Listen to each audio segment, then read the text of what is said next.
Hi friends, welcome to my YouTube channel SRP class में आप सभी लोग का स्वागत है। ठीक, एसआरपी क्लास में आप सभी लोग का स्वागत है। ठीक, तो हम लोग कल जेनेटिक्स का एमसीक्यू देख चुके थे। जेनेटिक्स चैप्टर का एमसीक्यू कंप्लीट कर चुके हैं। आज हम लोग सेल का देखेंगे। सेल जिसे हम लोग कोशिका अध्याय का एमसीक्यू सेट नंबर 1 देखेंगे। हिंदी और इंग्लिश दोनों में है ये चीज़, हिंदी और इंग्लिश दोनों में है। ठीक, तो देरी नहीं करते हैं, चलिए हम लोग स्टार्ट करते हैं। तो आज का पहला क्वेश्चन दिया है, कह रहा कोशिका झिल्ली का मुख्य कार्य क्या होता है। कोशिका झिल्ली जिसे सेल मेम्ब्रेन कहते हैं। What is the main function of the cell membrane. कह रहा कि कोशिका झिल्ली का मुख्य कार्य क्या होता है, सेल मेम्ब्रेन का मुख्य कार्य क्या होता है। पहला दिया है पदार्थ का आवागमन नियंत्रित करना, जिसे कहते हैं regulate movement of the substance. पदार्थ का आवागमन नियंत्रित करना। दूसरा कह रहा है कि ऊर्जा उत्पादन मतलब एनर्जी प्रोडक्शन। और तीसरा कह रहा है कि प्रोटीन संश्लेषण। तीसरा जो कह रहा है कि प्रोटीन संश्लेषण। तीसरा कह रहा है प्रोटीन संश्लेषण। चौथा कह रहा है डीएनए संग्रह स्टोर। तो जो ये कोशिका झिल्ली का कार्य क्या होता है। कोशिका झिल्ली जो हमारा एनिमल और प्लांट दोनों में पाया जाता है। एनिमल और प्लांट दोनों में पाया जाता है कोशिका झिल्ली। ठीक, तो इसका कार्य क्या होता है। इसका कार्य होता है पदार्थ के आवागमन को नियंत्रित करना। पदार्थ के आवागमन को नियंत्रित करना। तो ठीक, इसका आंसर नंबर हमारा हो जाएगा ए। इसका आंसर नंबर हो जाएगा क्या, ए हो जाएगा। ठीक, दूसरा क्वेश्चन कह रहा है कि कोशिका भित्ति का कार्य है। कोशिका भित्ति का कार्य क्या है। Function of the cell wall. कह रहा function of the cell wall is. Cell wall का कार्य क्या है। पहला संरक्षण और आकार प्रदान करना, प्रोटेक्शन एंड शेप, ऊर्जा उत्पादन एनर्जी प्रोडक्शन, आनुवांशिक नियंत्रण जेनेटिक कंट्रोल, या प्रोटीन निर्माण प्रोटीन सिंथेसिस। तो प्रोटीन सिंथेसिस जो होता है ये कहाँ होता है, ये हमारा राइबोसोम में होता है। ये राइबोसोम होता है। जेनेटिक नियंत्रण कहाँ होता है, ये हमारा जेनेटिक जो ये होता है ये डीएनए में होता है। डीएनए कहाँ होता है, साइटोप्लाज्म में होता है। डीएनए कहाँ होता है, साइटोप्लाज्म में डीएनए होता है। ठीक, तो कोशिका भित्ति का क्या होता है, प्रोटेक्शन एंड शेप प्रदान करना। तो इसका आंसर नंबर हो जाएगा, इसका आंसर नंबर हो जाएगा ए। ठीक, इसका आंसर नंबर हो जाएगा ए। ठीक, 3 नंबर क्वेश्चन कह रहा है कि प्रोकैरियोटिक कोशिकाओं में डीएनए कहाँ पाया जाता है। प्रोकैरियोटिक कोशिकाओं में डीएनए कहाँ पाया जाता है। Where is DNA found in prokaryotic cell. Prokaryotic cell में डीएनए कहाँ पाया जाता है। केंद्रक न्यूक्लियस में, न्यूक्लियाइड में, माइटोकॉन्ड्रिया में, क्लोरोप्लास्ट में। तो क्लोरोप्लास्ट क्या करता है, पत्तियों को हरा रंग प्रदान करता है। क्लोरोप्लास्ट क्या करता है, पत्तियों को हरा रंग प्रदान कराता है। हरा रंग प्रदान कराता है। ठीक, प्रदान कराता है, हरा रंग प्रदान कराता है। ठीक, माइटोकॉन्ड्रिया को हम लोग पावर हाउस ऑफ सेल कहा जाता है। पावर हाउस ऑफ सेल कहा जाता है। पावर हाउस ऑफ सेल कहा जाता है। ठीक, न्यूक्लियस जो होता है ये कंट्रोल ऑफ सेल करता है। ये कंट्रोल ऑफ पूरा सेल होता है। कंट्रोल ऑफ सेल इसे कहा जाता है। पूरे सेल का कंट्रोल कौन करता है, केंद्र करता है। तो प्रोकैरियोटिक कोशिकाओं में डीएनए कहाँ पाया जाता है, न्यूक्लियाइड में पाया जाता है, न्यूक्लियस में पाया जाता है। ठीक, तो इसका आंसर नंबर हो जाएगा बी। इसका डीएनए कैसा होता है, इसका डीएनए होता है कहा जाता है ये सर्कुलर द्विरज्जुव डीएनए पाया जाता है। वृत्ताकार द्विरज्जुव डीएनए पाया जाता है प्रोकैरियोटिक में वृत्ताकार द्विरज्जुव डीएनए पाया जाता है। रज्जुव डीएनए पाया जाता है प्रोकैरियोटिक में। ठीक,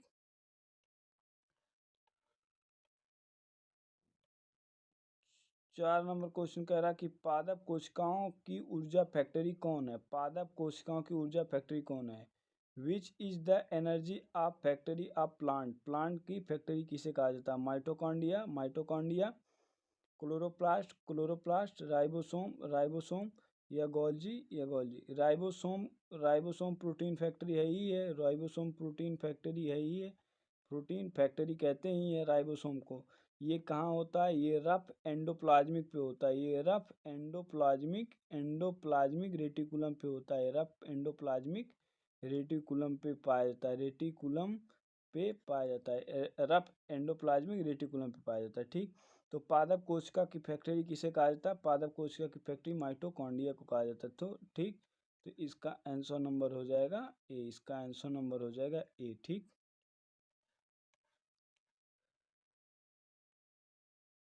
5 नंबर कह रहा कि कोशिका विभाजन में कोशिका विभाजन के समय स्पेंडल फाइबर का निर्माण कहाँ होता है। कोशिका विभाजन कह रहा है spindle fibre during cell division arise from, कोशिका विभाजन स्पेंडल फाइबर का निर्माण कहाँ होता है, राइबोसोम में या सेंट्रियोल में या गोल्जी में, वैक्यूल में। वैक्यूल जो होता है प्लांट का सबसे लार्ज भाग होता है, वैक्यूल जो होता है प्लांट्स का लार्ज भाग होता है, प्लांट का लार्ज पार्ट होता है, वैक्यूल जो होता है प्लांट का लार्ज पार्ट होता है। ठीक, राइबोसोम में भी बताएं कि प्रोकैरियोटिक में राइबोसोम हमारा जो होता है, प्रोकैरियोटिक में हमारा राइबोसोम 70S पाया जाता है। ठीक, प्रोकैरियोटिक में 70S पाया जाता है। ठीक, तो कोशिका विभाजन का जब याद आता है तो कोशिका विभाजन के लिए हमारा सेंट्रियोल होता है, सेंट्रियोल होता है, तो इसका आंसर नंबर हो जाएगा बी। सेंट्रियोल सिर्फ प्लांट में पाया जाता है क्योंकि ये तंत्रिका में नहीं पाया जाता है, इसीलिए तंत्रिका में का कोशिकाओं का विभाजन बहुत तेज नहीं होता है। ठीक, तो इसका आंसर नंबर हमारा हो जाएगा बी। ठीक, 6 नंबर क्वेश्चन कह रहा कि पादप कोशिकाओं में क्लोरोप्लास्ट की संख्या होती है, number of the chloroplast in plant cell, 1 से 5, 10 से 100 या 100 से 1000 या 1000 से अधिक, मोर देन 1000। तो पादप कोशिकाओं में क्लोरोप्लास्ट की संख्या कितनी होती है, 10 से 100 तक। तो इसका आंसर नंबर हमारा हो जाएगा, इसका आंसर नंबर हमारा हो जाएगा बी। ठीक, पादप कोशिकाओं में क्लोरोप्लास्ट की संख्या 10 से 100 होती है। 7 नंबर क्वेश्चन कह रहा कि कोशिका का आनुवांशिक पदार्थ क्या है, what is the genetic material of cell, cell का जेनेटिक मटेरियल क्या है, आरएनए है, डीएनए है, प्रोटीन है या एटीपी। एटीपी कहाँ बनता है हमारा, एटीपी हमारा बनता है माइटोकॉन्ड्रिया में, एटीपी हमारा बनता है माइटोकॉन्ड्रिया में बनता है, माइटोकॉन्ड्रिया में बनता है। माइटोकॉन्ड्रिया में क्रेब्स चक्र साइकिल चलता है, क्रेब्स चक्र साइकिल चलता है माइटोकॉन्ड्रिया में, जिसमें एटीपी का निर्माण होता है। ठीक, आरएनए क्या होता है, राइबो न्यूक्लिक एसिड होता है, राइबो न्यूक्लिक एसिड होता है, राइबो न्यूक्लिक एसिड होता है। ठीक,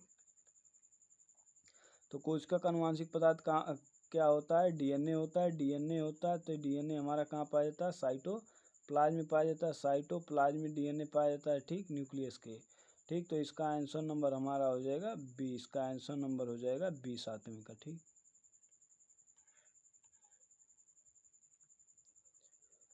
8 नंबर कह रहा कि कोशिका में एटीपी कहाँ बनती है, कोशिका में एटीपी कहाँ बनती है, where is ATP produce in the cell, ATP कहाँ बनती है, माइटोकॉन्ड्रिया में, केंद्रक में, लाइसोसोम में या गोल्जी में। लाइसोसोम को हम लोग क्या कहते हैं, लाइसोसोम में एक पाचन होता है, और इसे आत्मघाती थैली कहा जाता है, आत्मघाती थैली भी कहा जाता है, इसे आत्मघाती थैली भी कहा जाता है, इसमें पाचन और आत्मघाती थैली कहा जाता है। ठीक, केंद्रक का खोज किसने किया था, केंद्रक का खोज हमारे रॉबर्ट ब्राउन ने किया था, रॉबर्ट ब्राउन ने किया था, केंद्रक की खोज किसने किया था, रॉबर्ट ब्राउन ने किया था। तो कोशिका में एटीपी कहाँ बनती है, माइटोकॉन्ड्रिया में बनता है। ठीक, तो इसका आंसर नंबर हमारा हो जाएगा ए, इसका आंसर नंबर हो जाएगा ए। कल संडे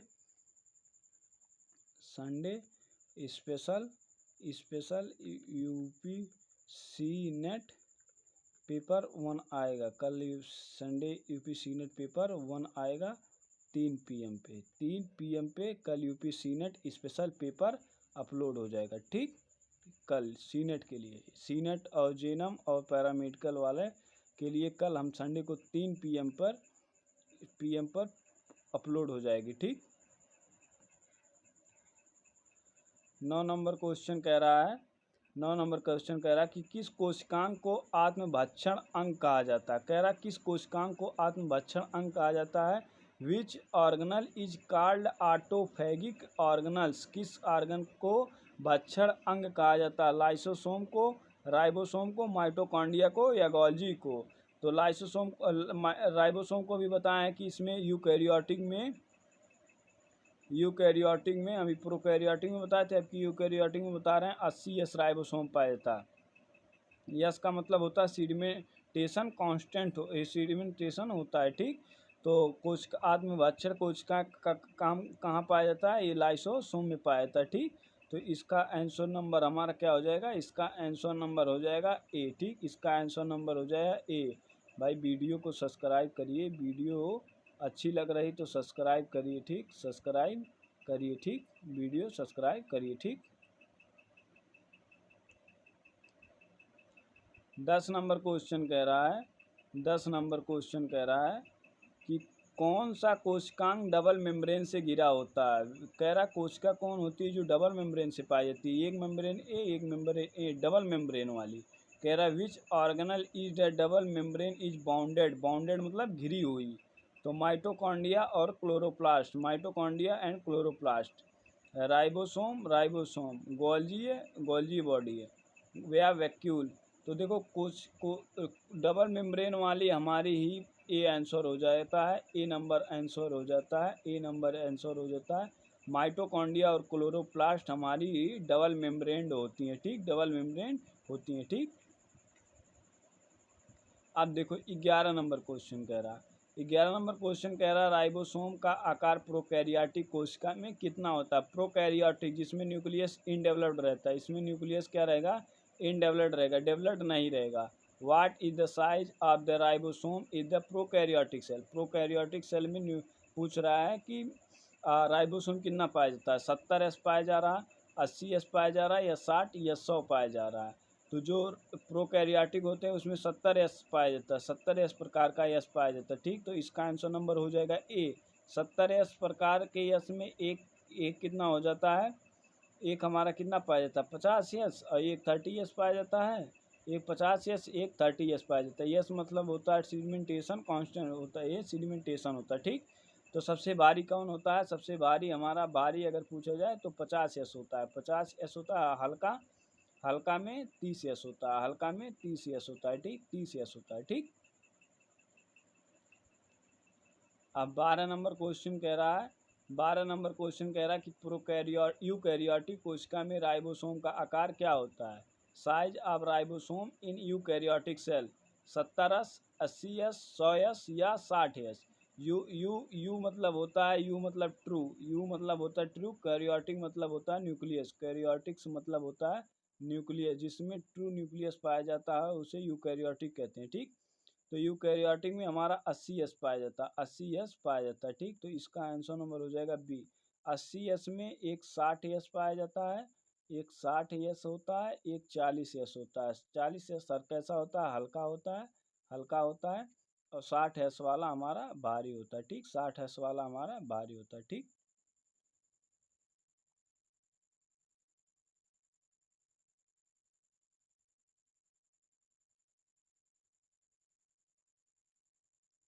60 एस वाला हमारा कैसा होता है? भारी होता है।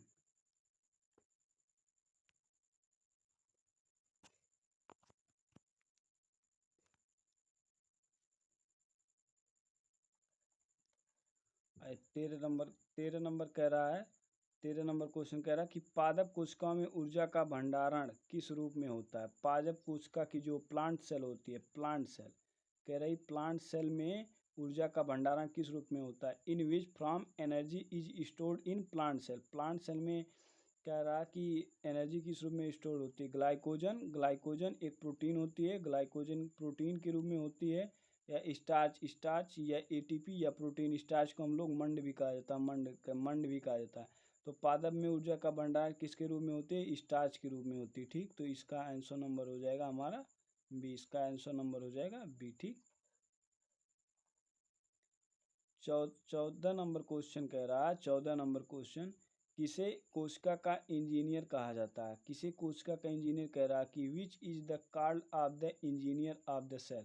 कोशिका का इंजीनियर किसे कहा जाता है? गोल्जी निकाय मतलब गोल्जी बॉडी को, माइटोकॉन्ड्रिया, माइटोकॉन्ड्रिया को, केंद्रक न्यूक्लियस को, या राइबोसोम को? तो माइटोकॉन्ड्रिया का डिस्कवरी किसने किया था? डिस्कवरी किसने किया था? एक कमेंट में बताइएगा, एक कमेंट में बताइएगा माइटोकॉन्ड्रिया का डिस्कवरी किसने किया था। ठीक, न्यूक्लियस का हम बता दे रहे हैं, न्यूक्लियस का रॉबर्ट ब्राउन ने किया था। न्यूक्लियस का खोज रॉबर्ट ब्राउन ने किया था। न्यूक्लियस को हम क्या कहते हैं, कंट्रोल ऑफ सेल कहा जाता है। न्यूक्लियस को हम कंट्रोल ऑफ सेल के नाम से भी कंट्रोल ऑफ सेल होता है। ठीक, राइबोसोम हम कितनी बार बताएं कि ये प्रोटीन फैक्ट्री होता है, ये प्रोटीन फैक्ट्री होता है, ये प्रोटीन फैक्ट्री होता है। ये कहाँ पाया जाता है, ये रफ एंडोप्लाज्मिक रेटिकुलम में पाया जाता है। तो कोशिका का इंजीनियर जो है ये गोल्जी बॉडी होता है। तो इसका आंसर नंबर हमारा हो जाएगा ए, इसका आंसर नंबर हो जाएगा ए। ठीक, कह रहा 15 नंबर क्वेश्चन कह रहा कि साइटोप्लाज्म का पीएच लगभग कितना होता है। What is the approximate pH of cytoplasm.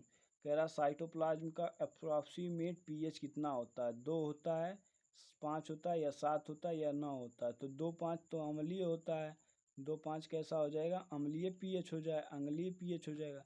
7 हमारा 9 कैसा हो जाएगा, क्षारीय पीएच हो जाएगा, क्षारीय पीएच हो जाएगा।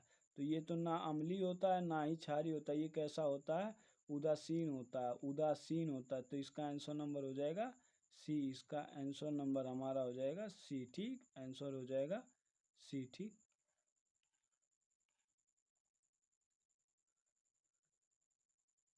कह रहा 16 नंबर क्वेश्चन कह रहा कि कोशिका विभाजन के समय गुणसूत्र कहाँ दिखाई देते हैं। कोशिका विभाजन के समय गुणसूत्र कहाँ दिखाई देते हैं। When do chromosome become visual during cell division. Cell division के समय गुणसूत्र कहाँ दिखाई देते हैं। ये 16 नंबर हम छोड़ देते हैं, 16 नंबर क्वेश्चन का आंसर, इसका आंसर आप लोग हमें बताइएगा, इसका आंसर लोग हमें आंसर कमेंट्स में बताइएगा। 16 नंबर क्वेश्चन का इंटरफेज पे, प्रोफेज पे, मेटाफेज या टीलोफेज पे। ठीक,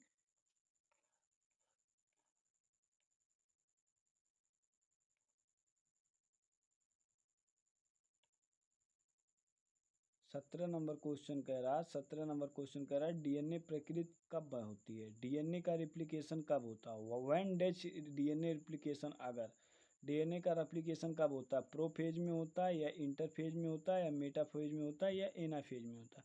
तो डीएनए का रेप्लिकेशन हमारा इंटरफेज में होता है। ठीक, तो इसका आंसर नंबर हो जाएगा बी, इसका आंसर नंबर हो जाएगा बी। ठीक, कह रहा कि 18 नंबर क्वेश्चन कह रहा कि कोशिका में आरएनए का निर्माण कहाँ निर्माण करता है। कोशिका में आरएनए किसका निर्माण करता है। RNA help in the formation. कह रहा कि कोशिका में आरएनए किसका निर्माण करता है। RNA help in the formation. तो आरएनए प्रोटीन का निर्माण करता है, या डीएनए का, या एटीपी का, या एंजाइम का। तो कोशिका में जो आरएनए का निर्माण, आरएनए किसका निर्माण करता है, कोशिका में आरएनए हमारा प्रोटीन का निर्माण करता है, ये प्रोटीन का निर्माण करता है। तो इसका आंसर नंबर हमारा हो जाएगा ए, इसका आंसर नंबर हो जाएगा ए। कोशिका सेल में आरएनए किसका निर्माण करता है, तो प्रोटीन का निर्माण करता है। ठीक, प्रोटीन का निर्माण करता है। ठीक, 19 नंबर क्वेश्चन कह रहा कि 19 नंबर कह रहा कि प्लाज्मा झिल्ली, प्लाज्मा झिल्ली जिसे प्लाज्मा मेम्ब्रेन कहा जाता है, की संरचना किस मॉडल से समझा गया है। प्लाज्मा झिल्ली की संरचना किस मॉडल से समझा गया है। Plasma membrane structure explained by, explain मतलब समझाना, उसको समझाना किस मॉडल से। Fluid mosaic model, fluid mosaic model, या लिपिड मॉडल, लिपिड मॉडल, या प्रोटीन मॉडल, या डीएनए का मॉडल। तो प्लाज्मा झिल्ली का जो मॉडल है वो समझा गया था फ्लूइड मोज़ेक मॉडल से। तो इसका आंसर नंबर हमारा हो जाएगा, इसका आंसर नंबर हमारा हो जाएगा ए, इसका आंसर नंबर हमारा हो जाएगा ए, फ्लूइड मोज़ेक मॉडल से समझा गया था। ठीक, अगला कह रहा कि 20 नंबर क्वेश्चन कह रहा कि प्रोकैरियोटिक कोशिका के उदाहरण होता है। Example of prokaryotic cell. Prokaryotic cell में बैक्टीरिया, कवक, एल्गी, या प्रोटोजोआ। तो देखो कवक का सेल वाल जो बना होता है, सेल वाल किसका बना होता है, काइटिन का बना होता है, काइटिन का बना होता है। ठीक, प्रोटोजोआ से होने वाला रोग हमारा मलेरिया होता है, मलेरिया। प्रोटोजोआ की कमी से प्रोटोजोआ एक हमारा प्रोटोजोआ से क्या होता है, मलेरिया होता है। प्रोटोजोआ से मलेरिया हो जाता है, प्रोटोजोआ से क्या हो जाता है, मलेरिया होने लगता है। ठीक, बैक्टीरिया की सेल वॉल किसकी बनी होती है? बैक्टीरिया की सेल वॉल किसकी बनी होती है? पेप्टोग्लाइकेन की बनी होती है, पेप्टोग्लाइकेन की बनी होती है। तो प्रोकैरियोटिक का उदाहरण हमारा बैक्टीरिया ही है। तो इसका आंसर नंबर हमारा हो जाएगा ए, इसका आंसर नंबर हो जाएगा ए। ठीक, कह रहा कि 21 नंबर क्वेश्चन कह रहा कि यूकैरियोटिक कोशिका का उदाहरण है। Example of the eukaryotic cell. Eukaryotic cell किसका उदाहरण है? बैक्टीरिया का। बैक्टीरिया तो अभी हम बताएं प्रोकैरियोटिक का, साइनोबैक्टीरिया प्रोकैरियोटिक का, वायरस न यूकैरियोटिक न ये प्रोकैरियोटिक। ये क्या है? ये सजीव और निर्जीव के बीच में कड़ी है, सजीव और निर्जीव के बीच की कड़ी है। ये सजीव और निर्जीव के बीच की कड़ी है। ठीक, जोड़ने की लिंक है। ठीक, तो यूकैरियोटिक उसका उदाहरण क्या है? ह्यूमन सेल है, ह्यूमन सेल है। इसका आंसर नंबर हो जाएगा, इसका आंसर नंबर हो जाएगा सी। जो मनुष्य ह्यूमन सेल में क्रोमोसोम कैसा होता है? मनुष्य का क्रोमोसोम कैसा होता है? लीनियर होता है कि सर्कुलर होता है? ये आप लोग बताइए। ठीक, 22 नंबर क्वेश्चन कह रहा कि 22 नंबर क्वेश्चन कह रहा कि कोशिका में वसा संश्लेषण कहाँ होता है? वसा कोशिका, वेयर डज फैट सिंथेसिस अगर इन द सेल। सेल में फैट पूछ रहा है। सेल, ये सेल है, सेल में फैट का सिंथेसिस कहाँ होता है? स्मूथ मतलब endoplasmic reticulum, smooth endoplasmic reticulum पे, रफ एंडोप्लाज्मिक रेटिकुलम पे, राइबोसोम या लाइसोसोम। लाइसोसोम का काम क्या होता है? पाचन होता है। लाइसोसोम का काम क्या होता है? पाचन कराना होता है। ठीक, राइबोसोम यूकैरियोटिक में 70S, प्रोकैरियोटिक में 70S, यूकैरियोटिक में हमारा 80S पाया जाता है। यूकैरियोटिक में हमारा 80S पाया जाता है। ठीक, यूकैरियोटिक में 80S और प्रोकैरियोटिक में हमारा 70S पाया जाता है। प्रोकैरियोटिक में हमारा 70S पाया जाता है। ठीक, रफ एंडोप्लाज्मिक पे क्या होता है? राइबोसोम का निर्माण होता है। रफ एंडोप्लाज्मिक पे हमारा राइबोसोम का निर्माण होता है। और स्मूथ एंडोप्लाज्मिक पे फैट और कार्बोहाइड्रेट का निर्माण होता है। कार्बोहाइड्रेट का निर्माण होता है। रफ और कार्बोहाइड्रेट का निर्माण किस पे होता है? स्मूथ एंडोप्लाज्मिक रेटिकुलम में। तो वही पूछा था रफ का निर्माण कहाँ होता है? तो इसका आंसर नंबर हमारा हो जाएगा ए, इसका आंसर नंबर हो जाएगा ए। ठीक, फिर 23 नंबर क्वेश्चन कह रहा कि प्रोटीन संश्लेषण कहाँ होता है? वेयर डज प्रोटीन सिंथेसिस अगर इन सेल का प्रोटीन पूछ रहा है। रफ एंडोप्लाज्मिक, रफ ईआर पे, स्मूथ ईआर माइटोकॉन्ड्रिया या वैक्यूल। वैक्यूल कहाँ होता है? ये प्लांट में होता है। वैक्यूल जो होता है प्लांट में पाया जाता है। ठीक, तो अभी प्रोटीन का हमारा कहाँ होता है? प्रोटीन हमारे रफ पे होता है। ठीक, तो इसका आंसर नंबर हो जाएगा हमारा, इसका आंसर नंबर हमारा हो जाएगा ए, इसका आंसर नंबर ए हो जाएगा। ठीक, कह रहा 24 नंबर क्वेश्चन कह रहा कि कोशिका विभाजन में माइटोटिक स्पेंडल किससे बनता है? माइटोटिक स्पेंडल इज मेड मतलब बनना किससे बनता है? डीएनए से, माइक्रोट्यूबुल से या आरएनए से या प्रोटीन। आरएनए से क्या बनता है? प्रोटीन बनता है। आरएनए से क्या बनता है? प्रोटीन बनता है। लेकिन कोशिका विभाजन किस में होता है? सेंट्रियोल में होता है। कोशिका विभाजन सेंट्रियोल में होता है। तो माइटोटिक स्पेंडल किस में बनता है? माइक्रोट्यूबुल में बनता है। ठीक, तो इसका आंसर नंबर हमारा हो जाएगा, इसका आंसर नंबर हो जाएगा बी, इसका आंसर नंबर हो जाएगा बी। ठीक, कह रहा 25 नंबर क्वेश्चन कह रहा कि कौन सा कोशिकांग प्रोटीन का परिवहन कराता है? Which organelle transport protein, protein का ट्रांसपोर्ट कौन कराता है? रफ अरे एंडोप्लाज्मिक रेटिकुलम, माइटोकॉन्ड्रिया, लाइसोसोम या वैक्यूल। तो देखो माइटोकॉन्ड्रिया तो पावर ऑफ सेल है, सेल में इसमें एटीपी निकलता है। ठीक, लाइसोसोम पाचन करता है, आत्मघाती का थैली। वैक्यूल प्लांट में होता है, लार्ज पार्ट होता है। तो प्रोटीन का कार्य कौन कराता है? प्रोटीन का कार्य हमारा एंडो रेटिकुलम कराता है, एंडोप्लाज्मिक रेटिकुलम कराता है। ठीक, तो इसका आंसर नंबर हमारा क्या हो गया? फिर ए नंबर हो गया। ठीक, ए नंबर हो गया, इसका आंसर नंबर क्या हो गया? ए हो गया। ठीक,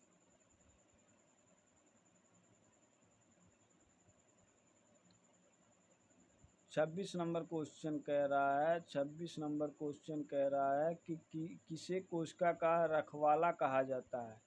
विच is the gatekeeper of the cell, cell का गेट कीपर किसे कहा था? कोशिका झिल्ली का, केंद्रक को, न्यूक्लियस, माइटोकॉन्ड्रिया या गोल्जी को। तो देखो ये कोई सेल है, ये सेल है, ये सेल है, ठीक। सेल की बाहर लेयर को हम क्या कहते हैं, इसको हम क्या कहते हैं, सेल मेम्ब्रेन कहते हैं, कोशिकीय झिल्ली कहते हैं, सेल मेम्ब्रेन कहते हैं, ठीक। इसको सेल मेम्ब्रेन कहते हैं। ये कोशिका का क्या है, हमारा न्यूक्लियस है, न्यूक्लियस है। ये क्या है, न्यूक्लियस है। न्यूक्लियस में क्या हमारा होता है, साइटोप्लाज्म होता है, उसमें डीएनए पाया जाता है, ठीक। डीएनए पाए। तो कोशिका का गेट कीपर कौन, तो गेट कीपर का सबसे बाहर वाली लेयर को क्या कहते हैं, सेल मेम्ब्रेन कहते हैं, पर झिल्ली कहा जाता है। तो इसका आंसर नंबर हमारा हो जाएगा ए, इसका आंसर नंबर हो जाएगा ए, ठीक।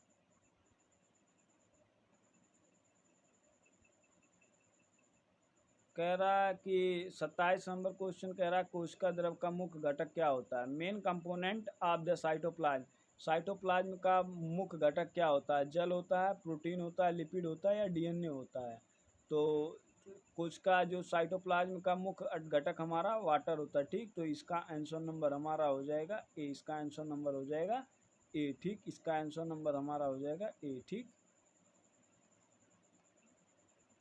कह रहा कि 28 नंबर क्वेश्चन कह रहा है कि किस कोशिकांग को कचरा निपाटन केंद्र कहा जाता है। कचरा निपाटन केंद्र किस कोशिकांग को कहा जाता है। Which organelle is called waste disposal system, disposal system. तो किस कोशिकांग को कचरा निपाटन केंद्र कहा जाता है। क्वेश्चन ना समझ में आए तो 2 से 3 बार पढ़िए, ठीक। तो लाइसोसोम को कहा जाता है, माइटोकॉन्ड्रिया को कहा जाता है, वैक्यूल को कहा जाता है, या गोल्जी को कहा जाता है। गोल्जी का काम क्या होता है, ट्रांसपोर्ट कराना होता है। गोल्जी का काम होता है ट्रांसपोर्ट कराना होता है। ट्रांसपोर्ट मतलब क्या होता है, परिवहन कराना होता है, परिवहन कराना होता है गोल्जी का, ठीक। वैक्यूल जो होता है ये हमारे प्लांट में पाया जाता है, प्लांट में पाया जाता है। ये सबसे लार्ज पार्ट होता है, ये सबसे लार्ज पार्ट होता है प्लांट में, ये सबसे लार्ज पार्ट होता है, ठीक। माइटोकॉन्ड्रिया क्या है, माइटोकॉन्ड्रिया भी हम बताएं एटीपी का निर्माण करता है। माइटोकॉन्ड्रिया एटीपी का निर्माण होता है। माइटोकॉन्ड्रिया डबल मेम्ब्रेन्ड होती है। माइटोकॉन्ड्रिया क्या होती है, डबल मेम्ब्रेन्ड होती है, मेम्ब्रेन पाई जाती है, डबल मेम्ब्रेन पाई जाती है माइटोकॉन्ड्रिया में। तो कोशिका का निपटारण कौन करता है, लाइसोसोम करता है। तो इसका आंसर नंबर हो जाएगा ए, इसका आंसर नंबर ए ही होगा, ए ही होगा। लेकिन लाइसोसोम का कार्य क्या होता है, पाचन करना होता है, पाचन करना होता है। और इसे क्या कहते हैं, आत्मघाती थैली भी कहा जाता है, आत्मघाती थैली भी कहा जाता है।